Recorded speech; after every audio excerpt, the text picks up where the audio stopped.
one of the keys is remember where you came from. Keep that shit in the front of your mind. And when shit goes bad and it goes sideways, a lot of shit does, you're getting booed out of the fucking building, or you're coming through this injury, or people are writing you off. Oh, you guys ain't gonna fucking make it. You know, any of that shit. You gotta keep it in here.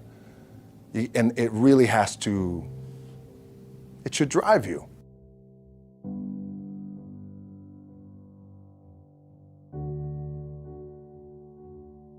This idea and this notion that you could be anything you want and you can accomplish anything you want, right? We hear that. You've heard that from the time you were little boys. You hear that now. You're already incredibly accomplished. You can win an NBA championship, MVP of the league. You could become president. You could become governor. You could be in entertainment. You could do Charles, and you could do Shaq. You could do that. You could do whatever you want to do. You guys know that. The thing that has worked for me is to remember the hard times. So, and I'm sure you guys all have your processes. And again, I'm going to tell you what's worked for me. So before a big movie comes out, before back in the days when I was wrestling with WWE, a WrestleMania match, anything big that would happen, I would always take a moment and I'd just remind myself, all right, I was evicted when I was 14. We were kicked off the island. We couldn't live in Hawaii. Had no place to live. A lot of shit happened then when I moved to Nashville. I was arrested multiple times by the time I was 16 years old. I gotta remember that. If I were playing on this team, which my skills are, what's that term? Oh, the shits.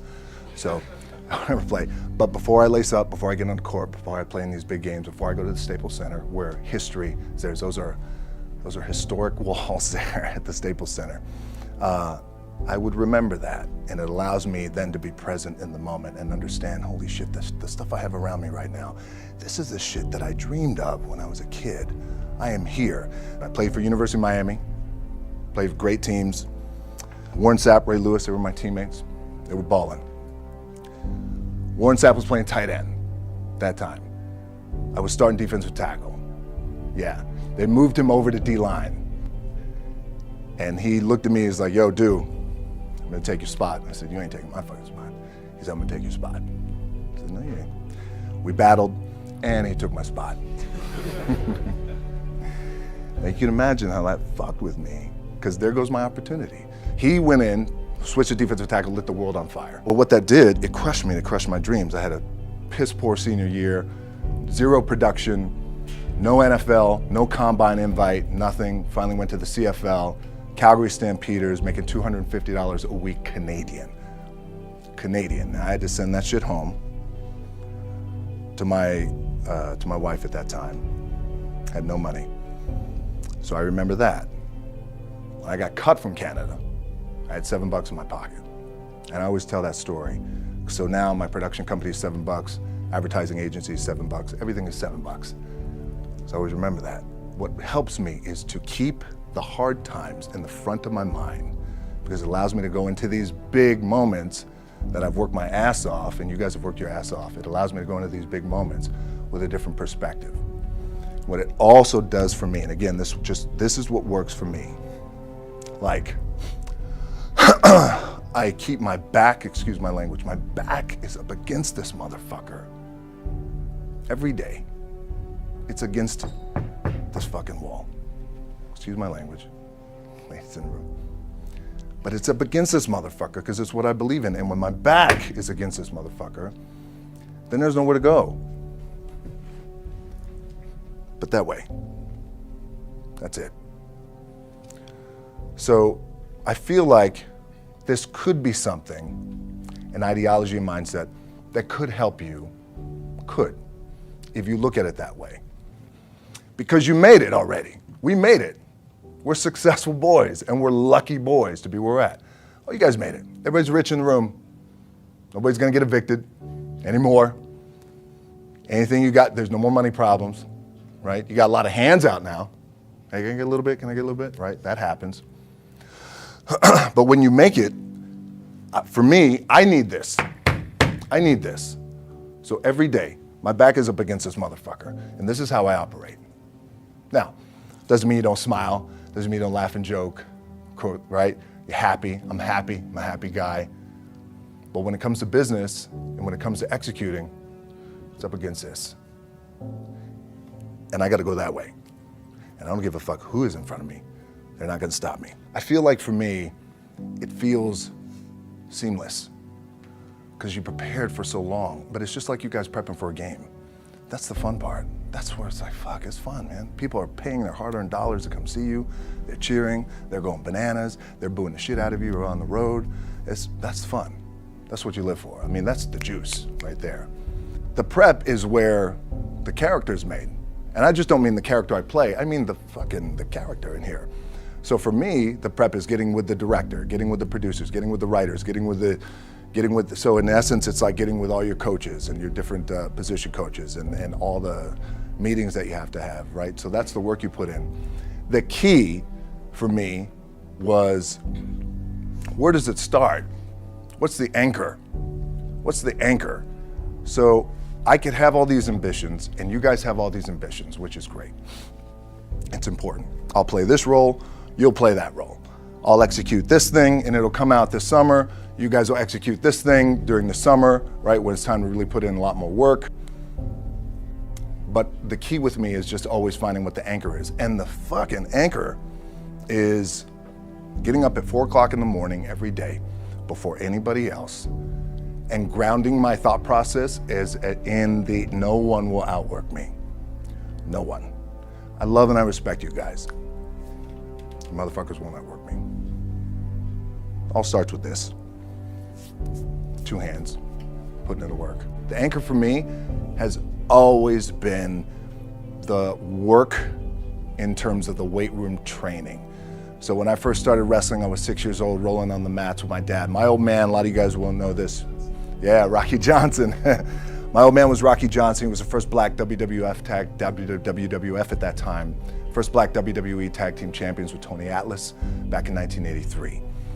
My uncles were the Wild Samoans. I come from a long line of pro wrestlers.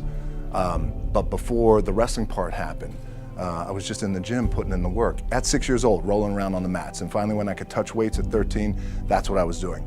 But the weight part for me and the gym part has always been, has to be the anchor. Look, at the end of the day, like again, it's the kind of stuff that I talked about at top is I have to hold on to my dad in his pickup truck came down 4 o'clock in the morning, picked me up in Miami from Tampa. We lived in a little shitty apartment in Tampa. He drove down in his little pickup truck to Miami to get me when I was cut from the CFL. I was driving up I-75. I don't know if you guys are from Florida, any of you guys, if you know, I-75 is like, especially down in Florida, Alligator Alley. I'll never forget it. It's 4 o'clock in the morning. And I thought, well, fuck. I leave home like you guys left home. I'm ready to tackle the world, get after it, achieve my dreams and goals.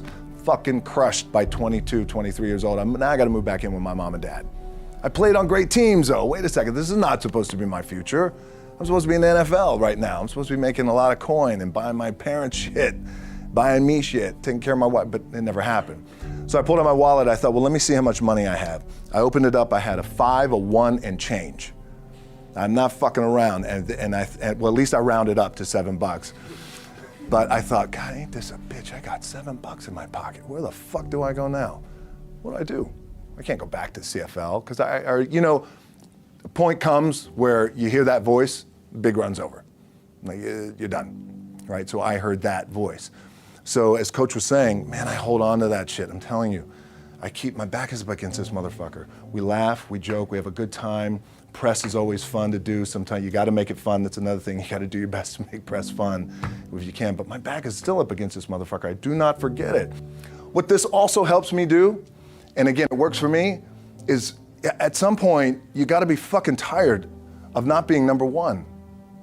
You have to be, and you gotta fucking play angry, and I play angry. Now, I'm cool and calm with my approach, and when I step out on my field, which is a set, or, you know, like, there's some, and you're always gonna have haters, and haters are like, well, God damn, man, how many movies are you gonna make, or how much shit are you gonna do? Like, you do a lot of shit. I say, yes, it's my ambition. Of course, why not? I could do it, yeah. I love what I do. And not only that, but in what world do we not work every day? Doesn't mean, it's just like you guys in the off season. You gotta work every fucking day. It doesn't end. My back is up against this thing, you know, and I started to play angry, by the way, and I still play angry.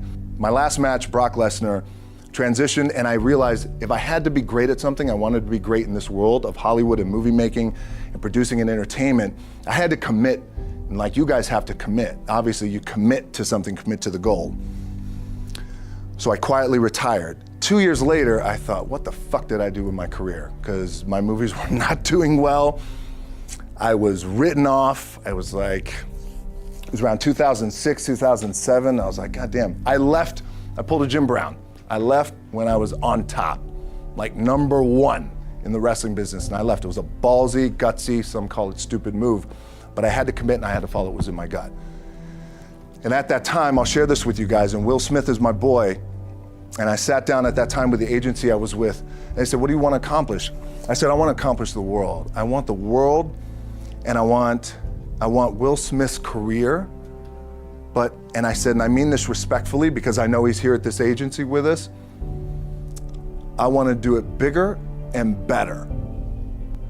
And they looked at me like I had 3 fucking heads, and they were like, okay. But I still stayed focused, and I still had still put in the hard work with my 2 hands, and that's it. And that's what it comes down to with you guys. One of the keys is, remember where you came from, keep that shit in the front of your mind, and when shit goes bad and it goes sideways, a lot of shit does, you're getting booed out of the fucking building, or you're coming through this injury, or people are writing you off, oh, you guys ain't gonna fucking make it, you know, any of that shit. You gotta keep it in here. And it really has to, it should drive you.